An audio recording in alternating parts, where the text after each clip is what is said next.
Assalamualaikum warahmatullahi wabarakatuh. Waalaikumsalam warahmatullahi wabarakatuh. Selamat pagi semuanya. Pagi Bu. Pagi Pak. Pada kesempatan ini kami dari kelompok 4 akan memaparkan tentang bagaimana cara memahami cara-cara dalam memanfaatkan sosial media untuk pendidikan dalam teknologi. Perkembangan digital saat ini dan percakapan telah berkembang besar karena hampir seluruh aspek kehidupan mengalami perubahan dengan kemajuan yang sangat besar. Dapat kita lihat bahwasanya semua kegiatan yang kita lakukan dalam kehidupan sehari-hari banyak menggunakan sosial media karena kehadiran sosial ini memberikan banyak dampak positif dalam kehidupan manusia, terutama sangat efektif dalam hubungan komunikasi jarak jauh. Sekarang pengertiannya, sosial media adalah media yang berbasis internet yang memungkinkan penggunaan yang berhubungan berbagai bentuk informasi, ide atau pengetahuan berbagai guna. Bisa teks, gambar, video maupun audio.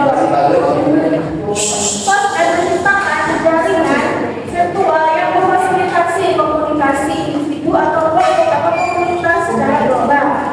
Platform seperti Facebook, Instagram, YouTube, TikTok adalah contoh populer dari sosmed yang digunakan untuk berbagai tujuan, termasuk hiburan, pemasaran, dan edukasi. Tantangan yang dihadapi oleh PAI dalam era globalisasi ini adalah mencakup kemajuan fintech, kemajuan demokratisasi dan degradasi moral. Tantangan ini mendorong perlu adanya reformasi kurikulum agar dapat menciptakan sumber daya manusia yang kompeten secara global. Sementara itu, dalam menghadapi era society 5, pendidikan agama Islam perlu fokus pada pengalaman, pada pengembangan kemampuan pemecahan masalah, kritis, dan etika, serta menafsirkan ketersediaan sumber daya pendidikan yang ada. Tantangan utama lainnya adalah penggunaan medsos dalam dakwah dan PAI adalah seperti Facebook, IG, dan yang lain-lainnya telah mengubah cara dakwah dilakukan. Medsos memudahkan dalam penyebaran pesan, tetapi juga muncul masalah seperti kurangnya interaksi langsung dan pemantauan terhadap perubahan yang terjadi. Media sosial juga memiliki peran dalam pendidikan, yaitu proses pembelajaran nampak memiliki karakteristik yang unik, di mana pendidikan, di mana peserta didik tidak hanya dapat belajar dalam kelas saja, tapi juga dapat kemana saja dan kapan saja. Terus ada patah dalam sapu yang masuk dalam lampu. Banyak-banyak membaca buku dalam buku. Oke. Saya sampaikan. Roti.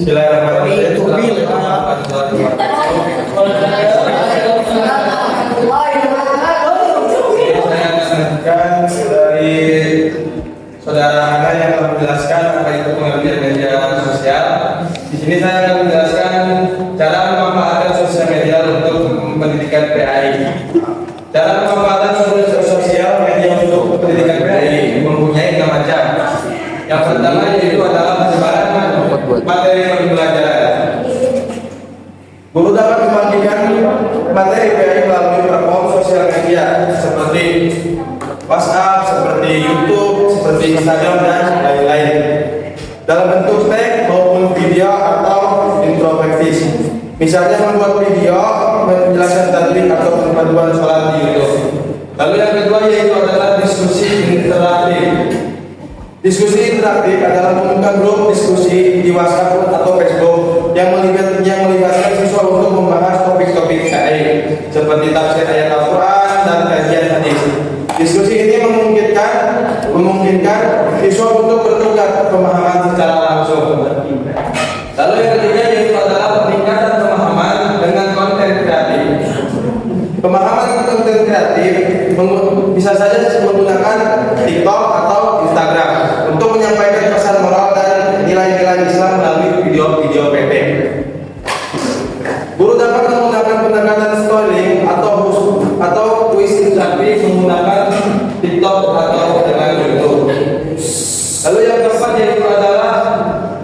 kolaborasi dalam proyek keagamaan. Kolaborasi dalam proyek keagamaan, sosial media dapat digunakan untuk merealisir proyek keagamaan seperti penggalangan dana untuk sedekah, kampanye, moral atau berbagi waktu Islam. Lalu yang kelima yaitu adalah motivasi belajar melalui kompetisi online. Mengadakan kompetisi seperti lomba hafalan Al-Quran, desain poster Islami atau video dakwah kreatif melalui kelompok agama Islam. Lalu yang keenam atau yang terakhir yaitu adalah akses ke sumber belajar global. Akses ke sumber belajar global mempunyai pemanfaatan kelompoknya seperti YouTube untuk mengakses ceramah atau kuliah. Dari mana? Yaitu dari kota ulama yang terkenal atau mengikuti akun-akun Islami yang menyediakan materi pembelajaran. Yaitu yang selanjutnya yaitu adalah cara memanfaatkan media sosial untuk belajar siswa melalui email. Cara belajar memanfaatkan siswa melalui email yaitu terbagi menjadi dua. Yang pertama adalah mendistribusikan konten edukatif. Bagaimana caranya? Yaitu adalah guru dapat menggunakan email untuk mengirimkan daftar ke materi pembelajaran yang diunggah di dalam platform media sosial seperti video pembelajaran di YouTube atau infografis di Instagram. Yang kedua yaitu adalah menyertakan panduan atau ringkasan materi agar siswa lebih mudah memahami. Menyertakan panduan atau ringkasan materi agar siswa lebih memahami yaitu adalah digunakan untuk menyertakan panduan atau ringkasan materi dalam siswa agar bisa memudahi dalam pembelajarannya. Mungkin itu saja yang bisa saya sampaikan, kurang lebihnya mohon maaf. Di sini saya akan menjelaskan tentang cara memanfaatkan YouTube untuk belajar bagi siswa. Yang pertama yaitu mengakses konten pembelajaran. Cari kanal YouTube yang menyediakan materi sesuai dengan kurikulum. Contohnya kanal pendidikan seperti Ruang Guru atau Kan Akademi, menawarkan pelajaran matematika, sains, dan bahasa dengan penjelasan yang mudah dipahami. Yang kedua yaitu menonton video tutorial. Gunakan YouTube untuk memahami konsep kulit melalui video tutorial seperti video eksperimen sains, penjelasan rumus matematika, atau panduan membuat karya seni. Yang ketiga, mengikuti diskusi atau kajian ilmiah. Banyak kanal YouTube yang menyediakan diskusi tentang isu-isu ilmiah, budaya, atau teknologi. Ini dapat membantu siswa memperluas wawasan materi di luar sekolah. Yang keempat, belajar keterampilan baru, yaitu YouTube menyediakan banyak video tentang keterampilan praktis seperti coding, desain grafis, memasak, atau keterampilan berbahasa asing yang bermanfaat untuk perkembangan diri siswa. Yang kelima, mendalami pelajaran agama. Siswa dapat menonton ceramah atau kajian keagamaan dari ustaz dan ulama melalui kanal Islami seperti Maulid Bersama Official atau Tafsir Al-Misbah untuk mendalami pemahaman agama. Yang keenam, membuat playlist belajar. Siswa dapat menyusun playlist video dari berbagai kanal untuk mempermudah akses materi pembelajaran. Playlist ini bisa digunakan sebagai sumber pribadi atau saat belajar bersama teman. Terus yang ketujuh, mengikuti live streaming interaktif. Banyak kanal YouTube yang menawarkan kelas langsung live streaming di mana siswa dapat bertanya langsung kepada pengajar. Yang kedelapan, berpartisipasi dalam tantangan edukasi. Beberapa kanal YouTube mengadakan tantangan kreatif seperti eksperimen sains atau proyek seni. Siswa bisa ikut serta untuk belajar sambil berkreasi. Yang kesembilan, membuat konten edukasi sendiri, yaitu siswa dapat membuat video pembelajaran seperti tugas kelompok ataupun individu, lalu mengunggahnya ke YouTube. Ini membantu mereka belajar sekaligus berbagi ilmu. Baik, tentu kita semua tahu apa itu WhatsApp, yang mana WhatsApp ini menjadi komunikasi kita sehari-hari dalam menjalankan kehidupan. Lalu cara memanfaatkan WhatsApp untuk belajar siswa. Yang pertama adalah grup diskusi kelas. Jadi kita sebagai guru itu bisa membuat grup di WhatsApp karena WhatsApp itu memiliki fitur grup chat yang mana kita memungkinkan bisa berkomunikasi secara langsung di dalam satu forum yaitu grup tersebut. Nah, lalu yang kedua ada pengiriman materi pembelajaran. Jadi WhatsApp memberikan suatu inovasi yang membuat kita mengumpulkan tugas pada dosen atau pada guru itu lebih efisien dan lebih cepat melalui file dokumen, foto atau lain sebagainya. Lalu yang ketiga ada tanya jawab interaktif. Sekarang fitur WhatsApp ada yang dinamakan chat group ya, chat group call atau video call group yang mana fitur tersebut bisa digunakan untuk tanya jawab interaktif antara guru dengan muridnya atau dengan murid dengan muridnya, murid dengan sesamanya. Lalu yang keempat ada yang kelima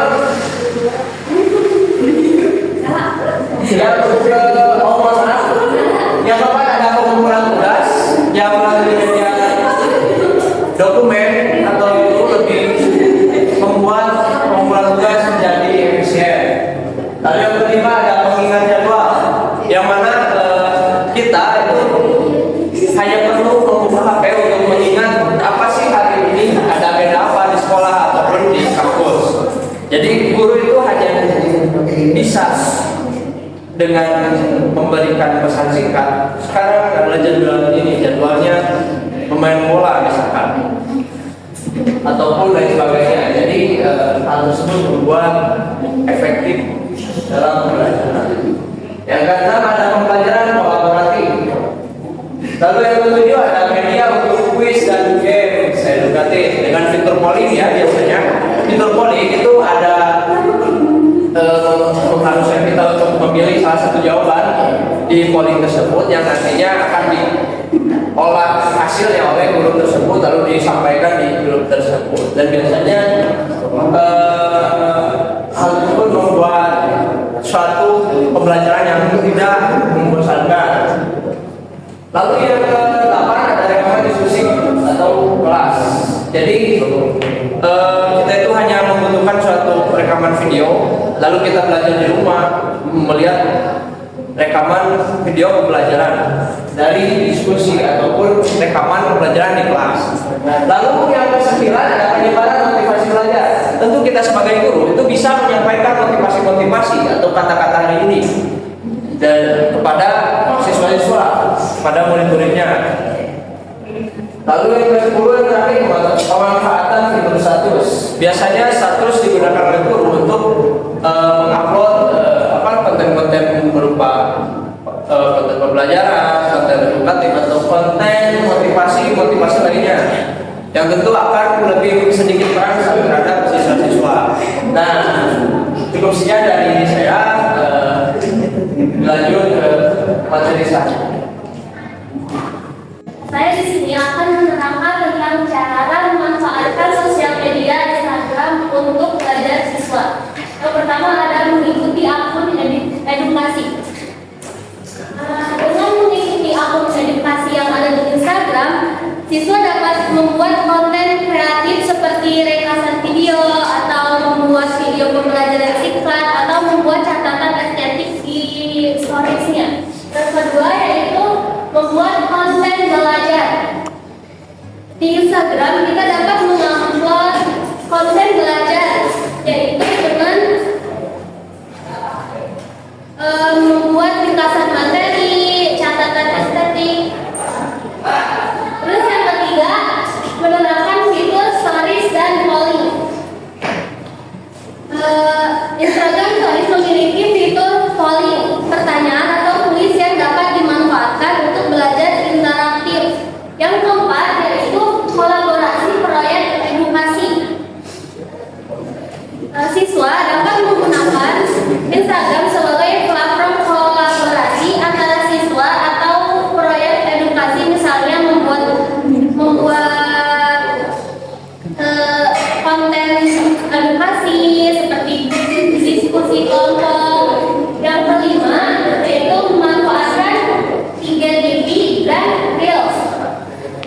Seperti kita dapat mengirim reels kepada teman-teman, reels yang bermanfaat, itu termasuk memanfaatkan konten di Instagram. Dan ketujuh yaitu rencana pagar untuk diskusi dan sharing. Gunakan hashtag seperti hashtag pagar itu seperti belajar seru atau edukasi untuk menemukan komunitas pembelajar atau diskusi materi tertentu. Yang ketujuh yaitu belajar visual dengan infografis. Instagram adalah platform visual, sehingga siswa bisa belajar melalui infografis yang menarik dan mudah dipahami. Yang terakhir yang kedelapan yaitu motivasi belajar dengan quotes atau inspiratif, seperti membuat kata-kata di Instagram lalu diupload ke Instagram. Sekian yang dapat saya sampaikan. Nah, itu adalah pemaparan dari materi-materi yang disampaikan oleh para pemateri dari kelompok kami. Jadi langsung saja tidak jawab kalau ada.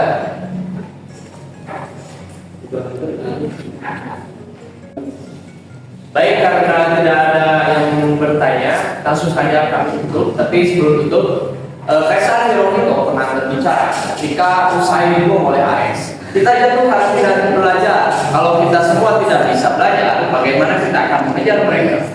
Kumpulkan semua guru yang tersisa, karena sekarang pada mereka kita akan menentukan pada kekuatan pasukan. Sekian dari kelompok kami. Kalau tidak sempurna, semoga bermanfaat. Dan Yesus versi.